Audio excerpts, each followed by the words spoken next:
नमस्कार,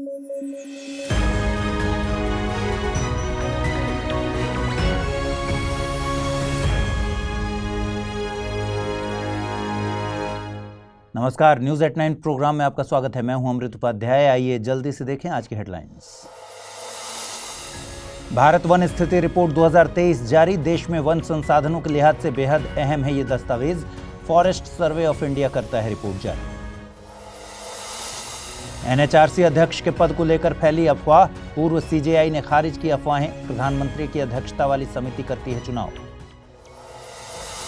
और कक्षा 5 और 8 के लिए नो डिटेंशन पॉलिसी हुई खत्म। केंद्र के अंतर्गत आने वाले स्कूल्स के लिए जारी हुआ आदेश। आरटीई एक्ट में किया गया था नो डिटेंशन पॉलिसी का प्रावधान। आइए शुरू करें। भारत में वन संसाधनों के लिहाज से बहुत जरूरी दस्तावेज जारी हो गया है। बात कर रहा हूं मैं Indian state of forest report 2023 यानी ISFR 2023 की। 2 सालों में एक बार ये रिपोर्ट जारी होती है। भारत के वन संसाधनों के बारे में ये बहुत अहम जानकारी मुहैया कराती है और इसके द्वारा दी गई जानकारी का प्रयोग नीति निर्माण और वन संसाधनों के संरक्षण के लिए किया जाता है। इस रिपोर्ट को केंद्रीय पर्यावरण मंत्री भूपेंद्र यादव द्वारा जारी किया गया है। वहीं रिपोर्ट को तैयार किया गया है देहरादून स्थित FSI यानी फॉरेस्ट सर्वे ऑफ इंडिया द्वारा। FSI इस रिपोर्ट को 1987 से तैयार कर रहा है। ISFR 2023 इस क्रम में 18वीं रिपोर्ट है। रिपोर्ट कहती है कि भारत में कुल फॉरेस्ट कवर और ट्री कवर देश के भौगोलिक क्षेत्रफल के 25.17% के बराबर हैं। 2021 के मुकाबले देश के कुल फॉरेस्ट कवर और ट्री कवर में 1445 स्क्वायर किलोमीटर की वृद्धि दर्ज की गई है। भारत के कुल फॉरेस्ट कवर में 2021 से 2023 के बीच 156.4 स्क्वायर किलोमीटर की वृद्धि दर्ज की गई है। परसेंटेज के टर्म्स में कहें तो 0.05% की वृद्धि दर्ज की गई है, जिससे भारत के भौगोलिक क्षेत्रफल के मुकाबले फॉरेस्ट कवर 21.76% के करीब पहुंच गया है। वहीं ट्री कवर में 1289 वर्ग किलोमीटर की वृद्धि दर्ज की गई। ट्री कवर भौगोलिक क्षेत्रफल के 3.41% के बराबर है। इसके अलावा देश के मैंग्रोव कवर और पश्चिमी घाट के फॉरेस्ट कवर में भी कमी दर्ज की गई है। ऐसे 4 राज्य जहां पर फॉरेस्ट और ट्री कवर में सबसे ज्यादा वृद्धि दर्ज की गई है, इन राज्यों में छत्तीसगढ़, उत्तर प्रदेश, ओडिशा और राजस्थान शामिल हैं। वहीं केवल फॉरेस्ट कवर में सबसे ज्यादा वृद्धि करने वाले राज्यों में मिजोरम, गुजरात और ओडिशा का नाम शामिल है।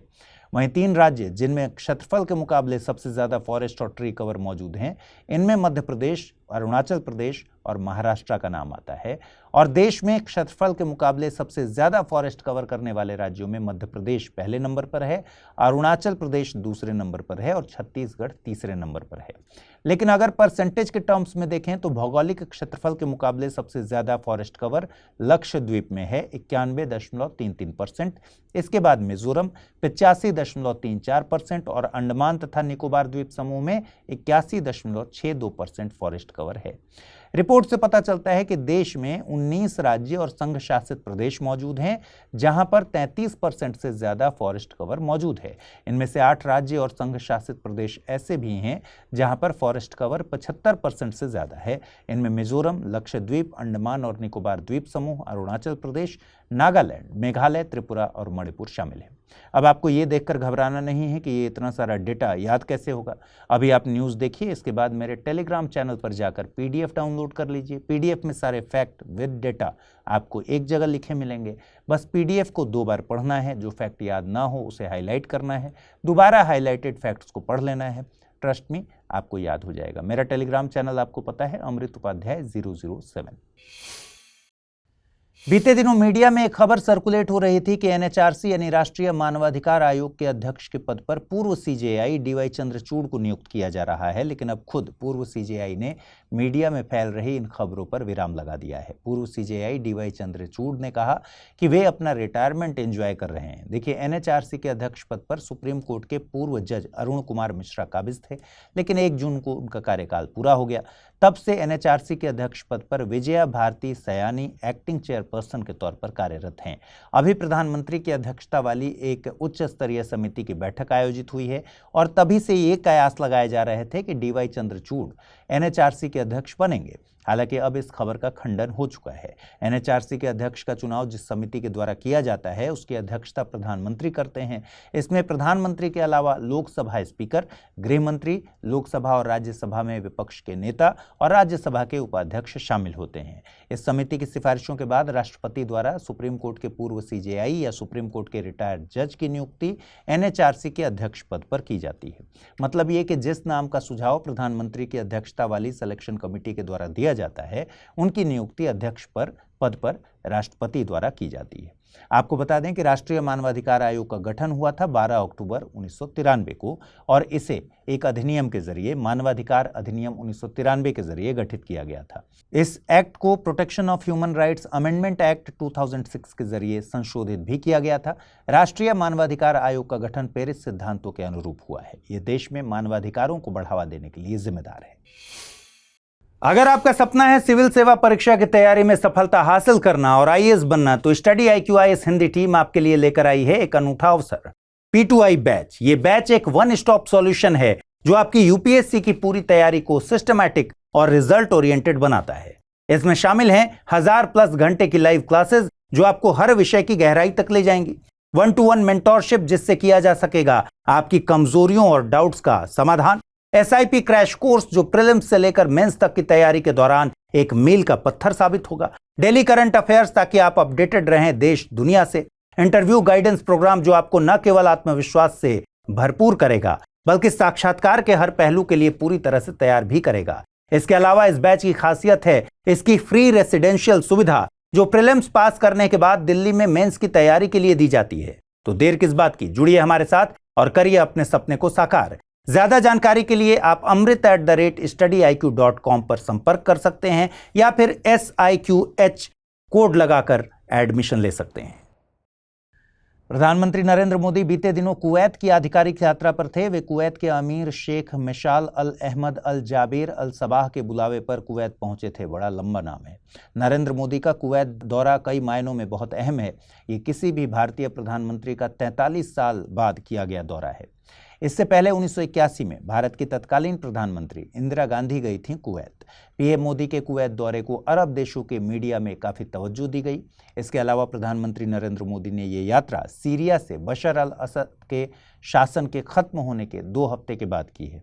इस मौके पर प्रधानमंत्री नरेंद्र मोदी ने कहा कि भारत और कुवैत केवल व्यापार और ऊर्जा में ही साझेदार नहीं हैं, बल्कि दोनों देश पश्चिम एशिया में शांति, सुरक्षा, स्थायित्व और समृद्धि के स्तर पर भी हित साझा करते हैं। भारत वो पहला देश है जिसने कुवैत की आज़ादी के बाद उसे मान्यता प्रदान की थी। यहाँ एक बात और समझिए, भारत के प्रधानमंत्री नरेंद्र मोदी के नेतृत्व वाली सरकार की छवि हिंदुत्ववादी है। बावजूद इसके वे खाड़ी देशों के साथ मजबूत संबंध बनाने में सफल रहे हैं। कुवैत GCC यानी गल्फ कोऑपरेशन काउंसिल का भी सदस्य देश है। वर्तमान में GCC की अध्यक्षता भी कुवैत के पास है। GCC एक राजनीतिक आर्थिक संगठन है। इसमें सऊदी अरब, कुवैत, UAE, कतर, बहरीन और ओमान शामिल हैं। इसका गठन सऊदी अरब के रियाद में मई 1981 में हुआ था। वहीं कुवैत की लोकेशन की बात करें तो कुवैत पश्चिम एशिया में एक देश है जो पर्शियन गल्फ के किनारे स्थित है। इसकी सीमा 2 देशों से लगती है। यह उत्तर और पश्चिम में इराक और दक्षिण में सऊदी अरब से घिरा है। कुवैत का अधिकांश हिस्सा अरब रेगिस्तान से घिरा है। कुवैत में बड़ी संख्या में भारतीय प्रवासी निवास करते हैं। इस देश की 43 लाख की आबादी में तकरीबन 10 लाख भारतीय मौजूद हैं।